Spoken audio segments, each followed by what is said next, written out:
Siguiendo con el credo de Nicea, estamos hablando de la última parte del credo. Creo en la resurrección de la carne y en el mundo del mundo futuro. Dice la iglesia en el catecismo, en el punto 1001, hablando del último día. Dice, ¿cuándo? Sin duda, en el último día, al fin de los tiempos, que de nuevo vendrá, como dice, quedamos la vez anterior, vendrá Cristo a juzgar vivos y muertos. La resurrección de los muertos está íntimamente asociada a la parucía de Cristo. El Señor mismo, dice 1 Tesalonicenses capítulo 4, versículo 16, el Señor mismo, a la orden dada por la voz del arcángel y por la trompeta de Dios, bajará del cielo, y los que murieron en Cristo resucitarán en primer lugar. Esto es lo que dice la iglesia sobre la resurrección final, en el punto 10.01. Es doctrina de la iglesia, y es doctrina del judaísmo, y es doctrina de todo el cristianismo, que va a haber una resurrección al final de los tiempos. Lo repito, pero verdaderamente hay una ignorancia en la iglesia tremenda. Yo le digo que yo me asombro, porque yo desde que yo abrí los ojos al mundo, yo supe que el alma era inmortal, que uno cuando se moría se iba al cielo. Y a mí me escriben todos los días una cantidad de personas católicas diciéndome que si después que uno se muere, uno se duerme y se queda dormido hasta el final de los tiempos. Digo, pero yo creo que la iglesia ha fallado entonces en el catecismo, porque en mi época todos los muchachos aprendían que el alma es inmortal, y cuando el alma se desprende del cuerpo va al reino de Dios. Es que yo creo que esa es doctrina más que básica de la iglesia. Lo mismo que Cristo lo dice, he venido a traer vida, ¿y vida en qué? En abundancia. Entonces, ¿qué vida en abundancia es? Vivir 60, 70 años, morirte y estar dormido 4.000 años. ¿Qué vida en abundancia es esa? Porque el que se duerme no tiene conciencia de nada por 4.000 años, prácticamente está muerto. Esa es la palabra. O sea, verdaderamente yo no entiendo. Eso viene del gnosticismo, y las sectas son las que están propagando de nuevo eso. Yo les decía la vez anterior, y hay un título en Siloé que se llama El alma y la eternidad, que la Biblia está llena de pruebas de que el alma es inmortal, que el alma, que es lo que le da esencia al cuerpo, es inmortal. Podemos ver cómo en la transfiguración al Señor se aparece hablando ¿con quién? Con Moisés y Elías. Y Moisés y Elías hacían más de 600, 700 años que se habían muerto. Y Moisés y Elías estaban hablando con el Señor. No solo hablando, estaban discutiendo de lo que iba a suceder en Jerusalén. Entonces estaban al tanto de lo que estaba sucediendo. No eran dos personas dormidas que no sabían lo que estaba pasando con quien hablaba el Señor. Vemos en la parábola de Lázaro y el rico Pulón, que el rico Pulón y Lázaro están dialogando. O sea, no están dormidos, están hablando uno con otro. El Señor manda a este para que vaya. Están en un diálogo, inclusive el condenado, el que está salvado, no están dormidos en absoluto. Vemos que dice Primera de Pedro, capítulo 2, que Jesús, cuando baja a los infiernos, baja a predicar el evangelio a los espíritus que habían pecado en la época de Noé. Y de la época de Noé hacía 1000 años que habían sucedido. Entonces, ¿a quién le va a predicar Jesús? A gente que están dormida. Eso no tiene ningún tipo de sentido. Está más que claro en la Biblia, está más que claro de que el alma es inmortal. ¿Por qué el alma es inmortal? Porque es semejante a Dios. Si Dios no muere, el alma no muere. Entonces yo no sé, esta secta sin doctrina que se aparecen en las esquinas, y entonces todavía que una persona que no es católica se confunda, yo lo entiendo, pero una persona católica que se confunda, yo no lo entiendo. Todo eso viene porque quieren criticar la intercesión de los santos. Que las sectas negaban la intercesión de los santos, y para negar la intercesión de los santos, pues entonces niegan la inmortalidad del alma, porque eso es lo que se basan, y dicen, los santos no pueden interceder por nosotros porque están muertos. Eso es lo que te dicen. Entonces, claro que se basan en eso, pero si nosotros sabemos que el alma es inmortal, entonces tenemos que saber que los santos no están muertos. Y lo dice el mismo Señor en el Evangelio de San Lucas, el Dios de Abraham, de Isaac y de Jacob, porque Dios no es Dios de muertos. Eso lo dice clarísimo el Evangelio. Dios no es Dios de muertos. Eso lo dice Jesús, y es más que claro. Ellos, con tal de negar a la Iglesia Católica, matan a la gente.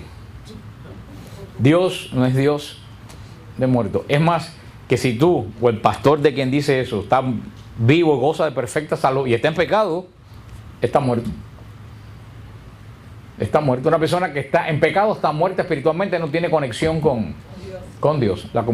Solamente el alma vuelve a reencontrarse con Dios cuando uno hace oración de arrepentimiento. Pero un alma que está en pecado está muerta. Sin embargo, una persona que ya cumplió el término de la vida, está en la presencia del Señor, está más que viva porque ya no tiene pecado. Y si vemos que en Apocalipsis 5 dice que están las almas de los mártires clamando debajo del altar: Señor Santo, bueno y justo, ¿hasta cuándo vas a demorar la justicia? Vemos las almas de los mártires clamando, tampoco están dormidos. No, dice que están muertos, por eso es que están dormidos. Ellos lo duermen. Eso tenemos que tener bien claro, no es doctrina cristiana. Eso es doctrina pagana, no es doctrina cristiana. Ellos lo sacan porque en el Antiguo Testamento dicen en alguna parte los que duermen en el Señor, pero eso es una forma poética de hablar. Yo mismo lo digo, los que han dormido en el Señor, pero no quiere decir que están inconscientes. Es una forma de hablar de la muerte, pero esa gente lo que hacen es privar al cristiano de la esperanza. Con tal de contradecir a la iglesia, y privan al cristiano de la esperanza. La iglesia cree que el alma, como hablábamos la vez anterior, al periodo de la vida terrestre, se desprende del cuerpo, va a la presencia del Señor. Lo que tiene la vida es el alma, no es el cuerpo. Porque si el cuerpo tuviera la vida, te dan un trastazo en la cabeza y tú volvieras otra vez a revivir. Es una persona que se muere de un infarto, le pudieran conectar el corazón y volverían a dar de nuevo el corazón. Entonces lo que da la vida al cuerpo no es el cuerpo, es el alma. Si usted muere una persona, cadáver de una persona que murió de un infarto, por ejemplo, que ha estado enferma, y ponen una persona dormida al lado, van a ver que son dos cuerpos exactamente iguales. ¿Qué es lo que diferencia uno del otro? El espíritu. Para mí, la verdad que yo sinceramente no veo duda en eso, pero esa es la fe de la iglesia. El alma no muere, el alma es inmortal. Y las hablamos el martes pasado. A la muerte hablamos de los novísimos, la muerte, el alma va a la presencia de Dios y el Señor sella la vida de la persona tal como la vivió, en condenación o en salvación. Y ahí los doces también estábamos hablando que lo que habla la iglesia aquí también, la iglesia cree, y lo decimos en el credo todos los domingos, creemos en la resurrección de los muertos. La resurrección de los muertos no es la inmortalidad del alma. La resurrección quiere decir que al final, como Cristo resucitó de una forma misteriosa, al final de los tiempos, nosotros de nuevo volveremos a resucitar de nuevo. Hay una serie de incógnitas que quien te hable de esas incógnitas pues está inventando, porque la Biblia no dice nada. ¿Cómo será la resurrección? Nadie sabe. Sabemos que Cristo resucitó, y si Cristo resucitó de una forma física, porque Cristo, lo explicamos la semana pasada, Cristo comía con los discípulos, pero de una forma diferente. Porque fíjense que cuando resucitó, casi nadie lo reconocía. Combinó con Emaús, con los discípulos de Emaús, y no lo conocieron. Se apareció al lado del lago de Galilea y Pedro casi no lo pudo reconocer al principio. Algo en él se había transfigurado. Y eso es lo que la iglesia dice. No sabemos, más allá no podemos decir absolutamente nada. Sí creemos firmemente, y esa es doctrina de la iglesia, que al final de los tiempos toda la creación va a resucitar. Esa es la única resurrección. Pues ya lo dijimos la vez anterior, y ojalá que se recuerden. ¿Cuál es la primera resurrección? El bautismo. Tú lo sabes porque lo viste el otro día. La primera resurrección es el bautismo. No como dicen por ahí que va a haber una resurrección primera y después viene el milenio, y después viene el rapto y después una segunda resurrección. Eso es doctrina protestante que no tiene base ninguna bíblica. Lo dice bien claro la palabra de Dios. La primera resurrección es el bautismo. ¿Por qué? Porque ¿cómo nacemos? Muertos espiritualmente. Resucitamos por las aguas del bautismo. La segunda resurrección es la resurrección final. Es la segunda resurrección que habla el Apocalipsis. Es la resurrección al final de los tiempos. Por eso hay que tener cuidado a veces con lo que uno canta, porque está en ese cantico de yo me levantaré en la segunda o en la primera. Ya yo no sé ni cuál se levanta la gente en el canto, pero se levantan en alguna, y la gente piensa que es como dicen los protestantes, que va a haber el rapto, el milenio, todo eso de ciencia ficción que no tiene base en absoluto de teología. Eso es lo que la iglesia nos sigue diciendo en el punto 106. Frente a la muerte, el enigma de la condición humana alcanza su cumbre. En un sentido, la muerte corporal es natural, pero por la fe sabemos que realmente es el salario del pecado. Y para los que mueren en la gracia de Cristo es una participación en la muerte del Señor, para poder participar también en su resurrección. Dijimos también la semana pasada que el hombre no estaba creado para la muerte, por eso que la muerte nos es ajena, y por eso es que nos da miedo, porque no estamos creados para ella, estamos creados para la vida, y la muerte entró en la creación producto del pecado. Por eso es que entra la muerte en la resurrección. Sigue diciendo el Catecismo de la Iglesia en el punto 107, La muerte es el final de la vida terrena. Nuestras vidas están medidas por el tiempo, en el curso del cual cambiamos, envejecemos, y como en todos los seres vivos de la tierra, al final aparece la muerte como terminación normal de la vida. Este aspecto de la muerte da urgencia a nuestras vidas. El recuerdo de nuestra mortalidad sirve también para hacernos pensar que no contamos más que con un tiempo limitado para llevar a término esa vida. Que es lo que dice la iglesia: no malgasten la vida, que no tienen más ninguna. ¿Cuánta gente malgasta? ¿Cuántas personas malgastan la vida? ¿Qué chiste de ese llegar al final de la vida y mirar para atrás y no encontrar absolutamente? Entonces todo el mundo dice, ay, si hubiera tenido otra vida. No, no hay otra vida. Esta es la única que tenemos. Por eso la iglesia en el catecismo llama sabiamente aquí a no malgastar la vida. Vivir nuestra vida diariamente dentro del plan de Dios. Sigue diciendo la iglesia en el punto 1008. La muerte es consecuencia del pecado, intérprete auténtico de las afirmaciones de la Sagrada Escritura. Se menciona una serie de escrituras y de la tradición.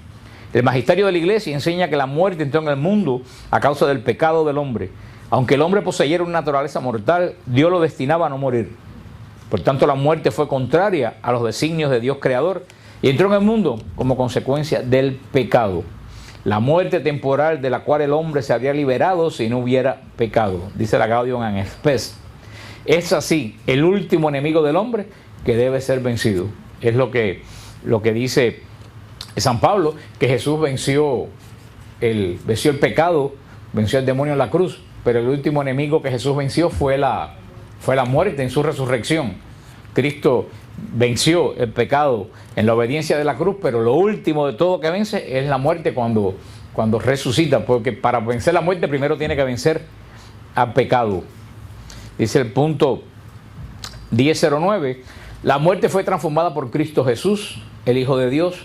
Sufrió también la muerte propia de la condición humana, pero a pesar de la angustia frente a ella, la asumió en un acto de sometimiento total y libre a la voluntad del Padre. La obediencia de Jesús transformó la maldición de la muerte en bendición, dice Romanos 5, del 19 al 21. Cristo viene a la tierra a asumir nuestra condición humana, ¿menos en qué? Menos en el pecado. Dios asume cosas que Dios no conocía. Dios asume el dolor. Dios no conocía el dolor es ajeno a Dios.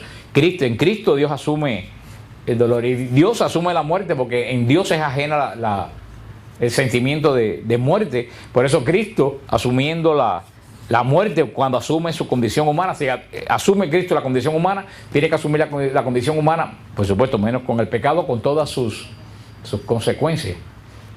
Sintió el agotamiento, sintió la decepción, sintió la santa ira, como en el templo cuando bota a los mercaderes.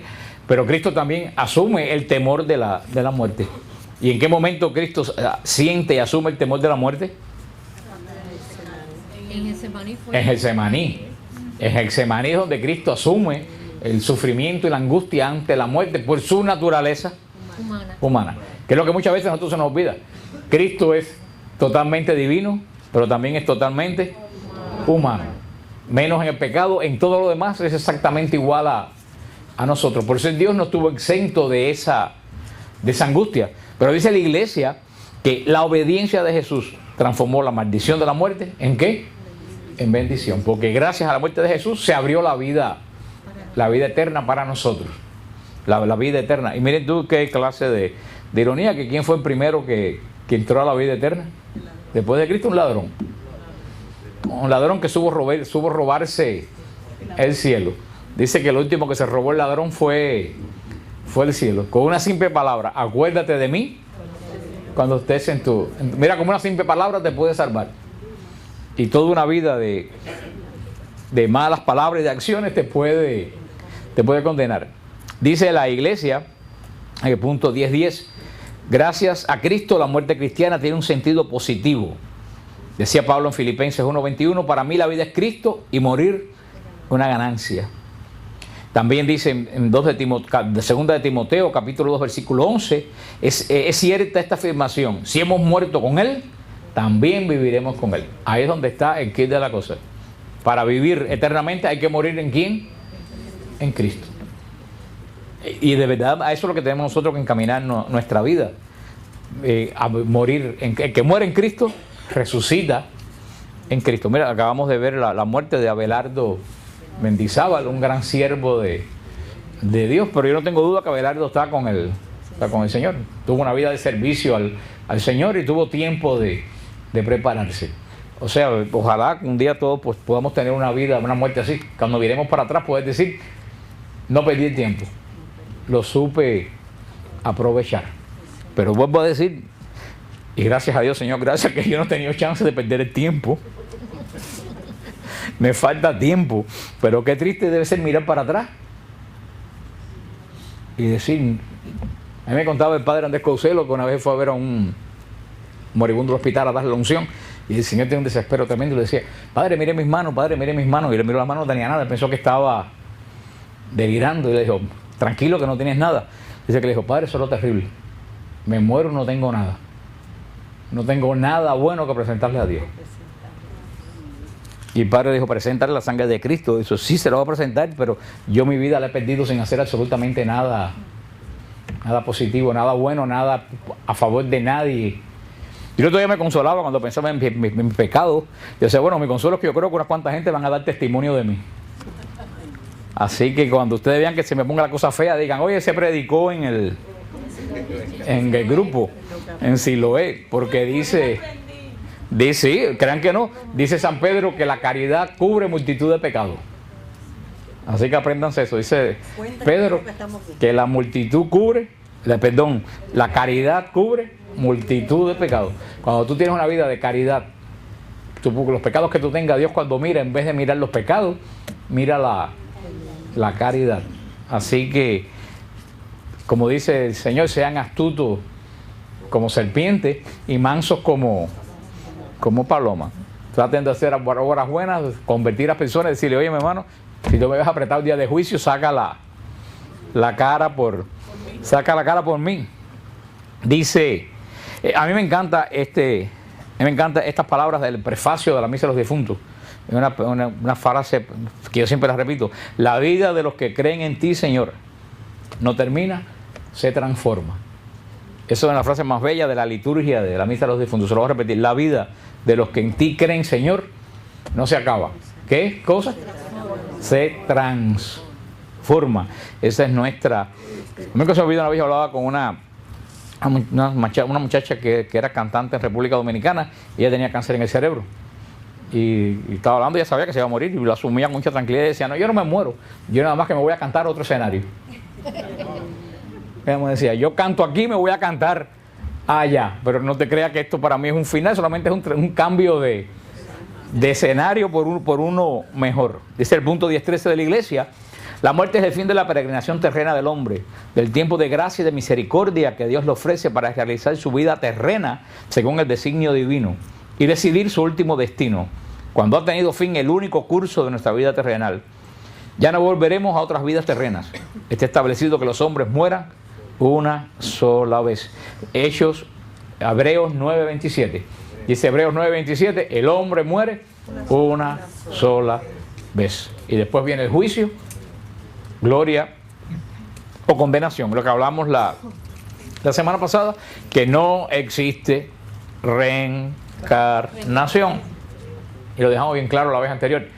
A ver si se acuerdan. La reencarnación que niega la resurrección. Yo creo que el Espíritu Santo está actuando aquí en este grupo. Ya por lo menos me contestan con cierta cordura a lo que yo pregunto. La reencarnación niega la resurrección. Y no solo la resurrección, más que la resurrección, la reencarnación niega la redención. La reencarnación niega totalmente la redención. Y se lo dije la semana pasada. Porque la reencarnación la teoría de la reencarnación, hace que la persona se convierta en su propio redentor. Tú mismo eres el que te redime, haciendo cosas. Ese es el desespero de la gente. Porque según lo que tú hagas en esta vida es lo que vas a subir o vas a bajar. De tanto desespero para después llegar al nirvana, que es entrar en la nada. Así que después de tanto desesperarse, subir y bajar, volverte un puerco, una hormiga, una princesa, un lechón, después resulta que terminas en nada. En nada. Y esa es la doctrina que hoy en día está de moda y que todos los artistas de Hollywood, toda esa pila de zánganos creen en la reencarnación. La reencarnación es una doctrina totalmente absurda y además lo más terrible que yo oí una vez que alguien que creía en eso anteriormente decía, la reencarnación te deja totalmente solo con tu destino. Arréglatela como puedas. Nosotros sabemos que yo no tengo que pagar nada porque Cristo pagó por mí. Yo solamente tengo que asumir ese pago de Cristo y vivir de acuerdo a la voluntad de Él. Pero hay que tener cuidado porque inclusive en la iglesia, ¿cuántas personas creen en la reencarnación? Cantidad de personas creen en horóscopos, reencarnaciones. Eso es la nueva era que se ha infiltrado en la iglesia de una forma terrible. Y verdaderamente es una doctrina totalmente pagana. Entonces después salen los profetas de la nueva era a decir, no, porque la iglesia cree en la reencarnación. La iglesia jamás ha creído en la reencarnación. Porque el judaísmo no acepta la reencarnación. Es una doctrina totalmente ajena. El judaísmo cree. En Israel hay dos tipos de judíos hoy en día, tal como en la época de Jesús. En la época de Jesús estaban los fariseos, que todo el mundo piensa que eran unos viejos verdes sin dientes, malos, que miraban a todo el mundo con cara de odio. No, los fariseos no eran eso. Los fariseos eran la gente piadosa de Jerusalén. Los fariseos, si estuvieran hoy en día aquí en Miami, fueran a Little Flower y dieran miles de dólares para Gesed. Dieran miles de dólares para los fariseos, mandaban los hijos a buena escuela, daban el diezmo a la iglesia. Eso eran los fariseos. Lo único que los fariseos tenían un problema. Ellos pensaban que por hacer eso eran muy buenos y no necesitaban nada más. Ese era el problema, pero los fariseos no eran una gente malvada, eran una gente sin vergüenza, ni que estaban maquinando, no. Ellos guardaban la ley y tal, y ellos creían en la vida eterna. Pero los saduceos no creían en la vida eterna. Los saduceos creían que todo se acababa aquí. No tenían esperanza, no creían en los ángeles, no creían en nada espiritual. Hoy en día en Israel sigue habiendo la misma cantidad de personas, a pesar que Israel está lleno de nueva era hasta las orejas, pero la poca gente que cree en Israel, porque en Israel no creen mucho, se calcula que menos del 5% de Israel es religioso. Más creen los judíos fuera de Israel que dentro de Israel. En Israel hay un gnosticismo espeluznante, rampante. Y le digo, para mí casi el 90% de la población no cree en nada. Ellos hacen el Shabbat y hacen todo eso, pero no lo hacen porque creen en Dios, lo hacen como una cosa cultural, que celebran la Pascua, como una cosa, como los católicos a su manera celebran la Nochebuena, etcétera. Pero en Israel los judíos piadosos, hay judíos que no creen en la inmortalidad del alma, pero la inmensa mayoría de los judíos piadosos creen en la inmortalidad del alma y creen en la resurrección. Ellos dicen que al final de los tiempos, cuando venga el Mesías, todos van a resucitar igual que creemos nosotros. Esa es la fe del judaísmo. Nuestra fe, verdaderamente, nuestra fe, lo he hablado anteriormente, se basa en ¿qué? En la resurrección. Nuestra fe se basa en dos hechos fundamentales, que es lo que abarca todo el credo. Primero en la encarnación y después en la resurrección. Esos son los dos hechos más relevantes de la fe del cristiano. Primero, ¿cuál es? Encarnación. Yo creo que no se habla demasiado de la encarnación. Para mí el día de la encarnación, el día de la anunciación debía ser fiesta de precepto. Y verdaderamente el de la encarnación. Y ese fue el énfasis que el Papa le quiso dar al jubileo. 2000 años de la encarnación. Porque la encarnación es el hecho principal, inclusive mayor que la resurrección. Porque si Cristo no se encarna, nos resucita. La encarnación es el centro, es el meollo de la doctrina católica cristiana. Sin embargo, yo creo que no se habla demasiado de la encarnación, el hecho de la encarnación. Para mí Nazaret, donde está la casa de María, para mí es un lugar más santo de la tierra. Ahí el verbo se hizo carne en el vientre de una virgen nazarena. Ese es el hecho que no cabe en la imaginación. ¿Cómo?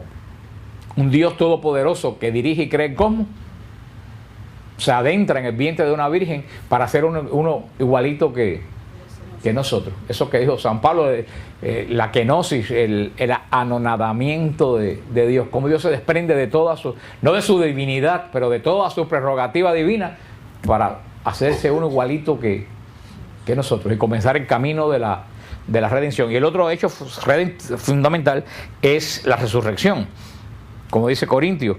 Pero si se predica de Cristo, 1 Corintios 15, del 12 al 20, pero si se predica de Cristo que resucitó entre los muertos, como dicen algunos entre vosotros que no hay resurrección de los muertos, Porque si no hay resurrección de los muertos, tampoco Cristo resucitó. Y si Cristo no resucitó, vana es nuestra fe. O sea, yo creo que más claro que eso, San Pablo no puede hablar. Sin embargo, hoy en día, y lo hemos hablado montones de veces, pues se está poniendo en la iglesia duda sobre la resurrección de Cristo. Hay algunos teólogos, por supuesto, que son herejes, porque les podemos repetir algo que no se los olvide. Ahí, eso nos ha quitado la excomunión late sentencia. ¿Se recuerdan cuál es la excomunión late sentencia? En cuanto tú niegas una verdad de la fe, quedas automáticamente excomulgado de la iglesia. Punto.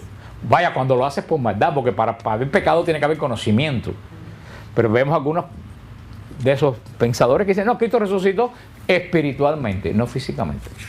Lo cual es un disparate semántico, porque como lo he dicho 40 millones de veces, para el espíritu no se puede morir, por lo tanto no puede resucitar, porque solamente resucita quien se muere. Si el espíritu no se muere, el espíritu no puede resucitar. El espíritu es inmortal, solamente por pura lógica. Pero el mismo Jesús se lo dice también cuando los discípulos piensan que es un fantasma, que lo ven en el lago de Tiberíades, le dice a Jesús, tráiganme pescado para que vean que yo como. Rosa, yo cada vez que llego a ese capítulo tengo que hacer el cuento de lo que tú me hiciste a mí en Galilea. Yo no puedo pasar, aunque lo haga 1000 veces, yo no puedo pasar por esa piedra sin... Tú estás ligada a la historia de esa piedra, de la Mensa...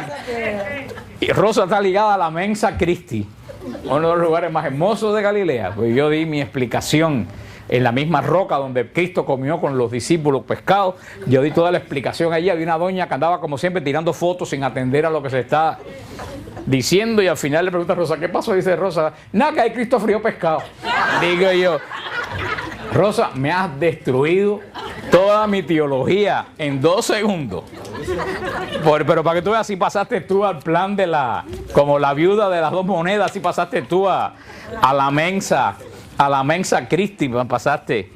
Por eso esta parte del credo, creo en la resurrección de los muertos y en la vida del mundo futuro. La vida del mundo futuro no es la vida espiritual del cielo. La vida del mundo futuro es que la iglesia, siguiendo el Apocalipsis y siguiendo las epístolas de Pablo, cree firmemente que después de la resurrección se va a establecer la vida en el mundo tal como era antes del pecado. Esa es la fe de la iglesia. La fe de la iglesia es, para que ustedes entiendan el mecanismo, y aunque no lo entendemos, esa es la única esperanza y fe que tenemos, porque si no fuera así, el universo no tuviera sentido ninguno, estuviéramos en una casa de locos. Dios creó un mundo perfecto, el hombre descompuso el mundo. A través del mismo que se creó el mundo, ese mismo vino a componer lo que se descompuso. Dice Pablo que todo fue hecho a través de Cristo. El mundo lo descompuso el pecado. ¿Quién vino a componer el mundo? Cristo. La obra de la redención no se ha acabado. Los que han escuchado el tema de la Pascua Eterna saben que la obra de la redención, mientras Cristo esté delante del Padre como sumo sacerdote mediando, la redención no se ha terminado. ¿Cuándo se termina la redención? Cuando Cristo salga a juzgar vivos y muertos. Cuando Jesús salga a juzgar vivos y muertos, que se han separado, como dice el Señor, el trigo de la cizaña, y se ha destruido el mal, entonces Cristo le va a entregar el mundo al Padre tal como era antes del pecado. Un mundo perfecto, con los que estemos sellados por nuestra vida de obediencia, porque eso es lo que va a marcar quiénes van a estar en ese mundo. Los que hayan sido obedientes. El que es desobediente no tiene absolutamente nada que hacer ahí. ¿Cuál es el futuro de esa persona? No sabemos cuál va a ser el futuro de esa persona, pero dice el Apocalipsis bien claro que el mar va a ser destruido con todos sus ángeles. Esa va a ser la destrucción final del diablo, porque el diablo está vencido, pero no está destruido. Como he dicho a ustedes continuamente, el diablo es como un pitbull que está amarrado. Ya Cristo lo amarró. Si tú te mantienes lejos, no tienes problema. Si te pones a jugar con él, te muerde. Porque no está destruido. Al final sí va a estar destruido. Yo conozco almas caritativas que quieren orar por el diablo. Y digo, bueno, hijo, si tú quieres orar por el diablo, por la salvación del diablo, pierde tu tiempo. Hay gente que son tan buenas que quieren que el diablo se salve. Pero el problema del diablo que no tiene salvación es que no tiene arrepentimiento. Es que no podemos pensar como es él, porque la condición angélica es totalmente diferente a nuestra condición. Nuestra condición humana está en el tiempo. O sea, sorry que vuelvo a meterte en el tiempo en este lío. Nuestra condición humana está en el tiempo, pero los seres espirituales no están en el tiempo. Pero como nosotros estamos en el tiempo, por eso tenemos ¿qué cosa? Tiempo para arrepentirnos, para enmendarnos. Los seres espirituales, al no estar en el tiempo, las decisiones son ya. Y no tienen tiempo. Más que eso no se lo puedo explicar, yo lo entiendo, pero más que eso no lo puedo explicar. Si no lo entienden, oren para que el Espíritu Santo se lo revele. Por eso el demonio, los ángeles cuando decidieron ya, punto, hasta ahí, no están amarrados al tiempo. Y eso es lo que va a pasar cuando Cristo venga, al final de los tiempos ya no va a haber tiempo. Entonces no está, ya lo que hicimos hasta ahí, es como cuando tú te mueres se te acaba el tiempo, entras lo que se llama inmortalidad, pierdes la capacidad del tiempo, porque el tiempo es propio de nosotros los humanos, de entre un punto y otro punto. Ahora acaban de tratar de hacer el experimento de Big Bang, ¿no lo oyeron? Yo no sé por dónde andan ustedes. En Suiza, eso es de Suiza. Yo veo caras que no saben de qué estoy hablando. Yo creo que ustedes no ven mucha televisión, denle gracias a Dios. Pero en Suiza, porque el hombre está empeñado en ser como Dios. El hombre está empeñado en ser como Dios. Y han querido, el Big Bang es la primera, dice que al principio el mundo era una masa homogénea, el universo era una masa homogénea, que en un momento hizo un Bang. Pero imagínate que la clase de Bang dice que es Big Bang, porque todo, y de ahí salieron. Y el otro día hay un programa que si ustedes lo ven, pierden el juicio. No lo vean. ¿Por qué no? Porque eso te deja la cabeza hueca. La verdad que tú llegas a la conclusión de que ninguno de nosotros existimos. Porque ese Bang que hubo está dando la vuelta en un círculo que al final se va a volver de nuevo a unir y va a desaparecer por donde salió. O sea, y he dicho por científicos que hicieron con fórmulas matemáticas, y ese es el camino del universo. O sea, algo que es mejor ni meternos en eso, porque si no entienden a San Pablo, que van a entender eso. Pero el problema es que ese Big Bang, esa primera explosión de donde salió el universo, lo quisieron recrear y tuvieron éxito. Y dijeron, ¿tú ves? Eso es prueba de que Dios no existe. Yo le dije, no, perdóname. Esa es prueba de que Dios existe, porque para que ese Big Bang ocurriera, alguien tuvo que estar detrás de él. No ocurrió solo en una caja, ustedes estuvieron manipulando para que pasara. Lo que entonces hay que saber que el primer Big Bang tuvo que haber alguien detrás de él. O sea que para mí, en vez de quitarme la idea de Dios, me la aseguró, porque alguien lo tuvo que crear. Como dicen, no estamos creando vida en el laboratorio. Cuando creamos vida en el laboratorio se demuestra que Dios no existe. Digo, pero tú la estás creando. La vida no está saliendo sola. Siempre, cada vez que hagas algo, tiene que haber un creador. Punto. Me dicen, bueno, demuéstrame que Dios existe. Mira, cuando vengan con ese cuento. Mire, solamente hay dos opciones, por lógica. Hay dos opciones. Si hay dos opciones, ¿cuánto es 50%? Y 50. No es 75 y 25, es 50 y 50. Todo el mundo tiene que estar en uno de los dos 50. En este 50, no hay otra posibilidad. Cuando solamente hay un 100%, o sea, un 50% es que los que creemos que el origen de todo lo tiene Dios. ¿Cuál es el otro 50%? Los que creen, que aparece mitad que los bobos, no, pero aparte de los bobos, los que creen que el origen de todo es material. ¿No es material? La naturaleza, la materia. O sea, tienen eso claro, 50% nada más. Hay dos posibilidades, o que existe Dios, o que existe la materia. ¿Hay alguna tercera posibilidad? No, entonces 50 y 50. Los que creen que existe la materia me preguntan, ¿de dónde nació Dios? Yo no sé contestar de dónde salió Dios, pero ellos tampoco pueden contestar de dónde salió la materia. Porque de la nada, un día no hace una cosa así, ¡pum!, y sale un pedazo de piedra. ¿Es posible que de la nada salga un pedazo de piedra? No. Luego entonces, para creer que todo se formó materialmente, hay que tener, ¿usted sabe qué cosa? Fe. Hay que tener fe. Una fe en la materia. Entonces tú nada más que tienes dos fe. O en la materia o en Dios. No hay otra, 50% y 50%. No hay otra, porque ¿de dónde nació Dios? Yo no sé dónde nació Dios, pero tú tampoco sabes de dónde salió la... O sea, estamos 50% iguales. Ahora, de las dos partes, yo tengo la mejor. ¿Tú sabes por qué? Porque si yo creo en Dios y a la larga me muero y el 50% es cierto que Dios existe, me salvé. Pero si yo no creo en... Entonces, si yo creo en Dios y a la larga me muero y no existe nada, ¿qué perdí? No perdí nada. No perdí nada si no hay nada. No perdí nada. Ahora, si tú no crees en Dios, crees en la materia y cuando te mueres existe Dios, tú sí puedes perder mucho. Si yo creo en Dios, yo no voy a perder nada si no hay Dios. Ahora, si tú no crees en Dios y existe Dios, a la larga tú vas a tener un problema gigantesco. Así que yo creo que de las dos, estoy hablando matemáticamente, científicamente, yo creo que de las dos posibilidades nosotros cogimos la mejor y la más segura. La más segura. Aparte de la capacidad de fe que tenemos en Jesucristo, estoy hablando cómo yo hablaría con un científico que me pregunta, ¿de dónde salió Dios?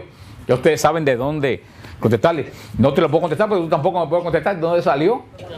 Ahora, si Dios no existe, yo no pierdo nada, pero si Dios existe, tú vas a tener tremendo problema y ya no va a tener ningún tipo de arreglo.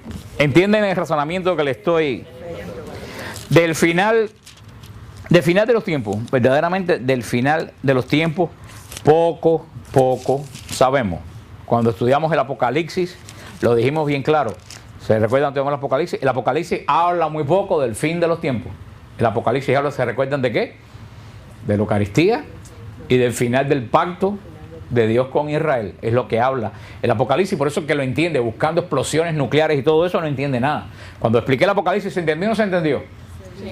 Está muy bien explicado en el website de Apologética Siloé, en los dos temas, un resumen que yo hice que se llama Apocalipsis, y otro en el mejor estudio que yo he visto de Apocalipsis del mundo, que es Días de Retribución, de David Shilton. Ahí está en Siloé, los dos. Un poco habla del Apocalipsis del fin del mundo, el descendimiento de la nueva Jerusalén, que puede ser la iglesia, y la aparición del anticristo. Lo que tenemos escrituralmente sobre el fin del mundo, el fin de los tiempos, sobre la venida del Señor, que no es final de los tiempos. La venida del Señor está en 2 de Tesalonicenses, capítulo 2 de Tesalonicenses. Es lo más cercano que tenemos del final de los tiempos. Dice San Pablo: por lo que respecta a la venida de nuestro Señor Jesucristo y a nuestra reunión con Él, les rogamos, hermanos, que no se dejen alterar tan fácilmente en su ánimo, ni se alarmen por alguna manifestación del Espíritu, por alguna palabra o por alguna carta presentada como nuestra, que les haga suponer que está inminente el día del Señor. Que nadie los engañe de ninguna manera. Fíjate lo que dice San Pablo hace 2000 años. Que nadie los engañe. Ni porque alguien se aparezca con una revelación del Espíritu, ni porque nadie se aparezca con una carta que digan que la mandé yo. Dice San Pablo, nadie, no se dejen engañar. Eso es curioso porque es lo mismo que dice Cristo en San Mateo 24. No sigan a los falsos profetas, no se dejen engañar por los falsos profetas. Sigue diciendo el apóstol. Primero, o sea, ya sabemos, ya si quieren saber del final de los tiempos, dice San Pablo, no crean lo que le están diciendo. Primero, ¿qué es lo que tiene que pasar primero? Primero, tiene que venir la apostasía y manifestarse el hombre impío, el hijo de perdición, el adversario que se eleva sobre todo, que lleva el nombre de Dios y es objeto de culto, hasta el extremo de sentarse él mismo en el santuario de Dios y proclamar que él mismo es Dios. ¿No se acuerdan que ya se lo dije esto cuando estuve entre ustedes? O sea, dice San Pablo, ¿qué es lo primero que tiene que suceder antes del final de los tiempos? Apostasía. ¿Qué cosa es la apostasía? La apostasía no es una medicina. La apostasía es una enfermedad. La apostasía es el abandono de la verdadera fe. Eso es la apostasía. La apostasía es el abandono de la verdadera fe. Y una característica de la apostasía es que cuando tú abandonas la verdadera fe, la combates. No es que te decepcionaste y te fuiste, es que la abandonas y te vuelves fieramente en contra. Eso es un signo. Hay personas que se pueden desanimar y Esos son personas que se enfrían. La característica principal de la apostasía es que cuando te vas tienes una ira tremenda contra el lugar que dejaste. ¿Y tú sabes cuál es el origen de la ira que tienes contra el lugar que dejaste? Que tú te estás justificando a ti mismo que hiciste bien. Monseñor Román le llama el síndrome del divorciado. Dice Monseñor Román, ningún divorciado habla bien de la mujer o del marido. Porque si la persona dice, no, si la persona con quien yo me divorcié era un ángel, entonces ¿quién es el sinvergüenza? Tú. Entonces tú tienes que decir, yo me divorcié porque era una bruja aquella con la que yo estaba casado. Eso es lo que le pasa a los apóstatas. Los apóstatas hablan mal de la iglesia porque si no hablan mal de la iglesia, ellos son los malos. Ellos son los malos. Dice San Pablo, antes del final de los tiempos tiene que producirse que es lo que se le llama la gran apostasía. ¿Por qué la apostasía no podía ser en época de San Pablo? Porque recién se comenzaba a predicar la fe. Si la fe no estaba predicada, la gente no podía apostatar de la fe. La apostasía viene después que la fe está predicada en casi todo el mundo. Primero tiene que... ¿Y qué es lo que lleva la apostasía? ¿A dónde lleva? Al anticristo. El anticristo no puede aparecer hasta que no haya la apostasía. Una cosa lleva a la otra. El anticristo, como le dije, la partícula anti en griego no quiere decir que va a estar en contra de Cristo, sino que va a estar en el lugar de Cristo. Anticristo no es que se opone a Cristo. Anticristo quiere decir que él va a decir yo soy Cristo. Y ese que ustedes han creído han estado equivocados por 2000 años. No es que se va a oponer, no va a pensar, no, Cristo no existe. No, al contrario, va a decir que él es el verdadero Cristo. Por eso que dice Jesús en San Mateo 24 y segunda epístola Tesalonicenses, capítulo 2, está muy ligada. Por eso que Cristo dice en San Mateo 24, aparecerán falsos Cristos. No lo escuchen. Harán, fíjate lo que dice San Mateo 24, aparecerán falsos Cristos que harán milagros para confundir a los creyentes. No dice falsos milagros, dice milagro para confundir al creyente. Por lo tanto, un milagro no es una seña de que tú estás en el lugar correcto. Ay, ven a mi iglesia que es milagro. Que haya milagro no quiere decir que tú estás en lo correcto. Que estás en lo correcto quiere decir que estás en el orden de Dios. Los milagros no son signos porque el anticristo va a ser milagro. Y no falsos milagros, verdaderos milagros. La apostasía lleva adelante. Y así, fíjate lo que dice San Pablo y que ahora hablamos. Nos queda 5 minutos, pero es muy interesante para cerrar esta parte. Dice, ¿no se acuerdan que ya les dije esto cuando estuve entre ustedes? Ustedes saben qué es lo que ahora los retiene para que se manifiesten en el momento oportuno, porque el misterio de la iniquidad ya está actuando. Tan solo con que se ha quitado de en medio lo que ahora los retiene, entonces se manifestará el impío a quien el Señor destruirá con el soplo de su boca y aniquilará con la manifestación de su venida. Dice San Pablo que hay algo que está aguantando la aparición del anticristo. Hay algo que retiene. Dice San Pablo que cuando eso que retiene la aparición del anticristo se quite, es cuando va a ser así y va a salir. Yo se lo expliqué cuando el Apocalipsis, qué cosa es lo que retiene. No solo la iglesia, sí la iglesia, pero lo que retiene es la autoridad de la iglesia. Mientras el mundo está bajo la autoridad de la iglesia, el anticristo no puede aparecer. ¿Cuándo va a aparecer el anticristo? Cuando la iglesia pierda la autoridad sobre la gente. Por eso estamos viendo que todos los ataques de los medios de comunicación, todo ese lío de los que ponen continuamente escándalos de sacerdotes, todo eso no es más que para minar la autoridad de la iglesia, para que la gente diga, no, si son un jato sinvergüenza, yo no tengo que hacer caso a lo que ellos digan. Por eso los medios de comunicación para mí es el arma número 1 que tiene el demonio. Los medios de comunicación es el arma número 1 del demonio para la aparición de ellos son los que están destruyendo la autoridad de la iglesia. En una cosa extremadamente sistemática. Destruyen la Navidad, destruyen la Semana Santa, destruye la confianza en los sacerdotes, destruye la confianza en los obispos. Y en todo esto tiene que ver muchísimo las iglesias protestantes. Porque ellos son los que han empezado a destruir la confianza en el Papa, la confianza en la Virgen María, la confianza en la doctrina de la iglesia. Las iglesias protestantes es el camino de la apostasía. Porque ellos han sido los primeros, los que no se han dado cuenta que esto es un boomerang. Ellos han destruido la base del cristianismo, pero al destruir la base del cristianismo en la iglesia católica, el edificio le está cayendo encima a ellos. Porque el código de Da Vinci los ataca tanto al Cristo que creen ellos como el que creo yo. ¿Y de dónde viene todo eso? de todo eso de la iglesia, decir, no, María no fue, decirlo, la iglesia protestante, María no fue virgen, el Papa es un sinvergüenza, eso, retomado por los medios de comunicación, es lo que va minando la autoridad. Mientras la iglesia va teniendo menos autoridad, más hay posibilidades para que aparezca el hombre de iniquidad que dice segunda de Tesalonicenses. O sea, lo que retiene la presión del anticristo es la autoridad de la iglesia sobre los fieles. Desde que Martín Lutero dividió la iglesia, comenzó la merma de autoridad de la iglesia. Porque ahora en cada iglesia, en una esquina, ¿a quién le tiene autoridad? A su propio pastor. Punto. A nadie más. ¿Qué sigue diciendo San Pablo?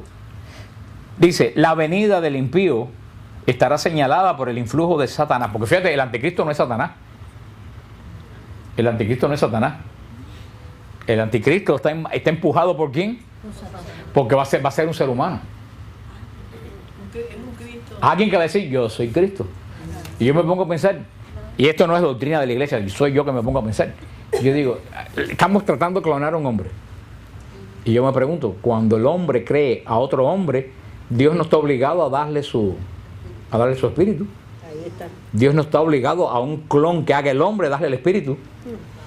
Digo, y en un cuerpo creado si se mete otro espíritu y no tiene ni un átomo de espíritu de Dios va a ser lo que dice el Papa, un misterio de iniquidad. Piensen en eso, que todo esto parece como que se va engranando. No quiere decir que va a ser mañana, pero sí estamos viendo el principio del pataleo. La venida del impío será señalada por el influjo de Satanás con toda clase de milagros, signos y prodigios engañosos y todo tipo de maldades que seducirán a los que se han de condenar por no haber aceptado el amor de la verdad que los hubiera salvado. Todo tipo de maldades. Pon el televisor para que veas todo tipo de maldades seduciendo a todo tipo de gente. Cada día en el televisor se rompen las barreras de la maldad. Cada día ponen más porquería y más cosas extravagantes y más cosas raras. Y lo que parecía un horror hace 3 años ya es totalmente normal. Y sabe Dios de aquí a 4 años lo que vamos a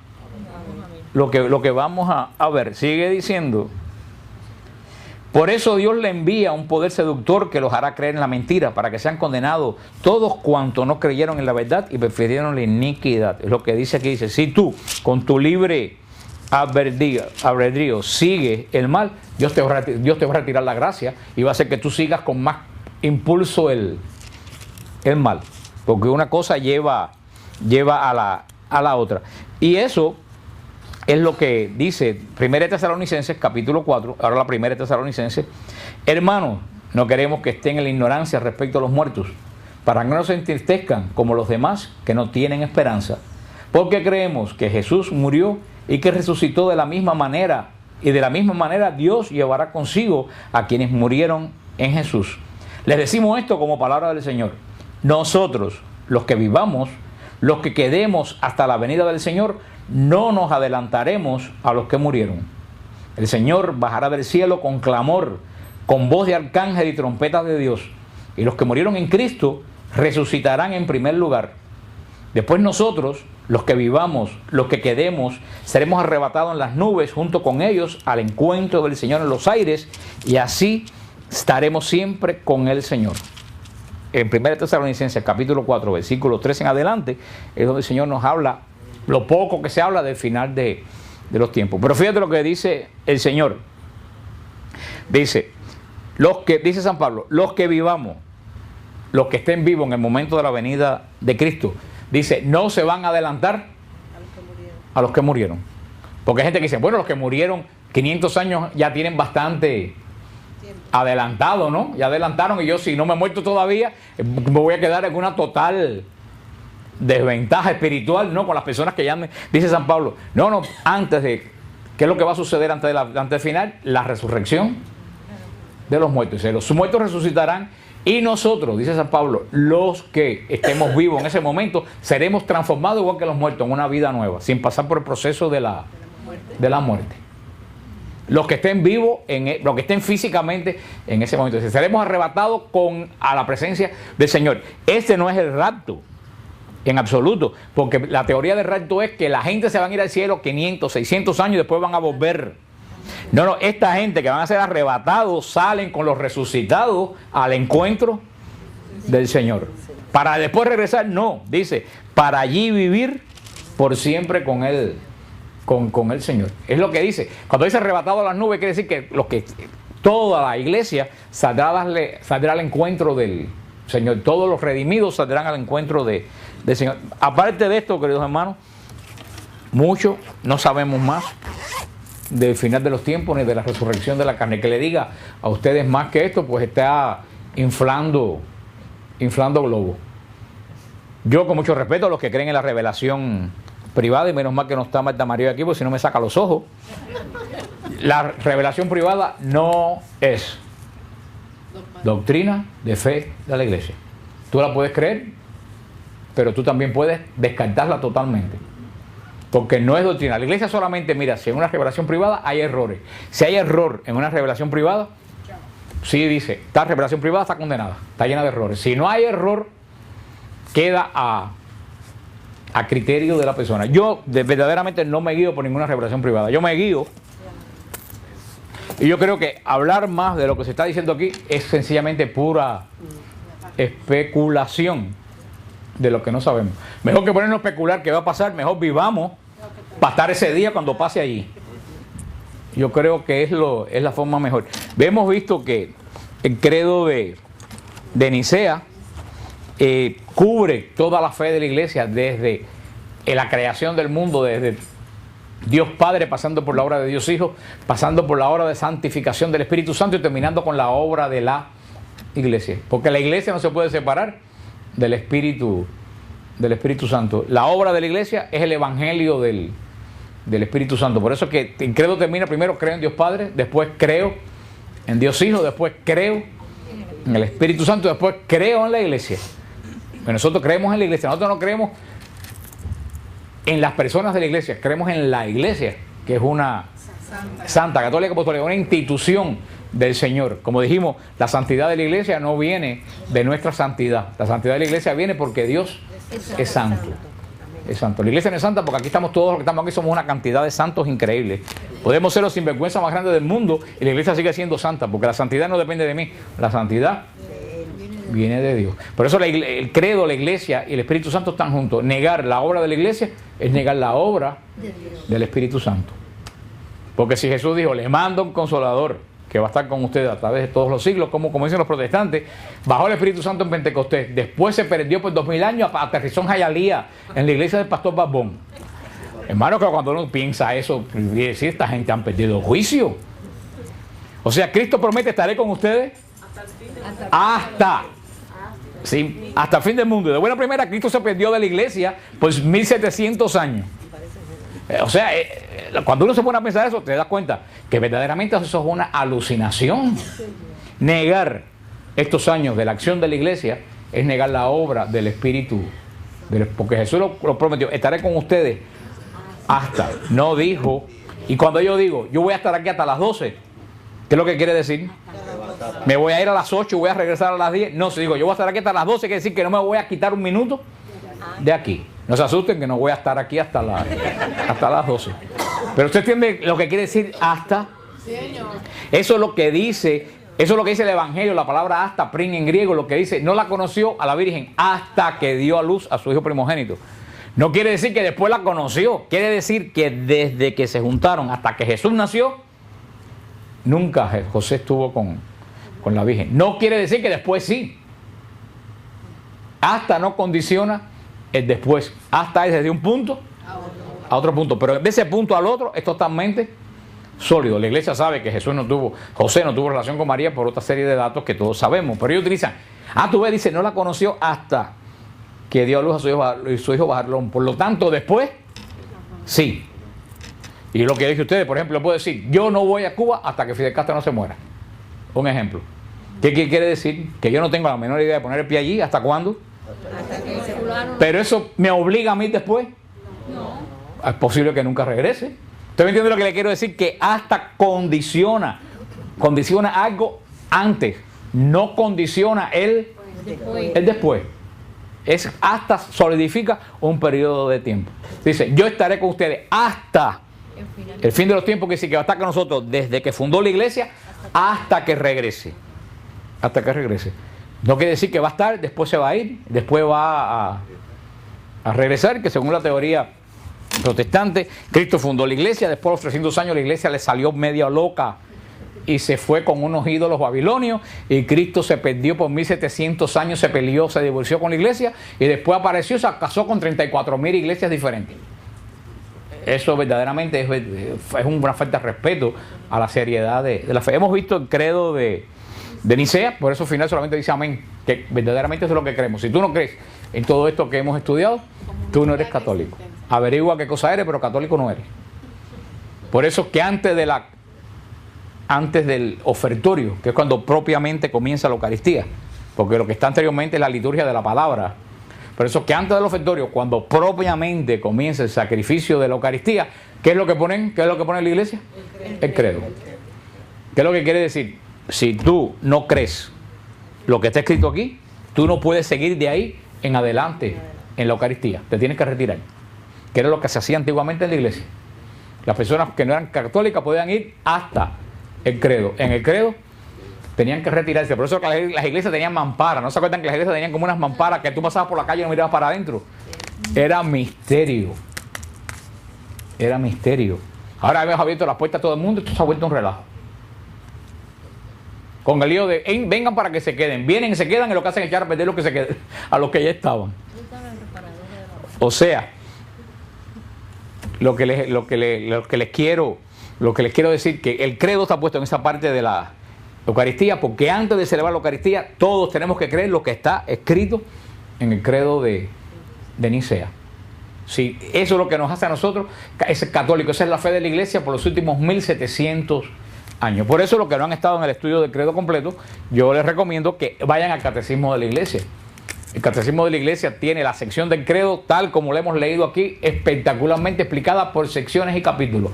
Vayan al catecismo de la iglesia, cómprense el catecismo de la iglesia. Si no tienen el catecismo de la iglesia, si no lo quieren comprar, está online. En Siloé está online.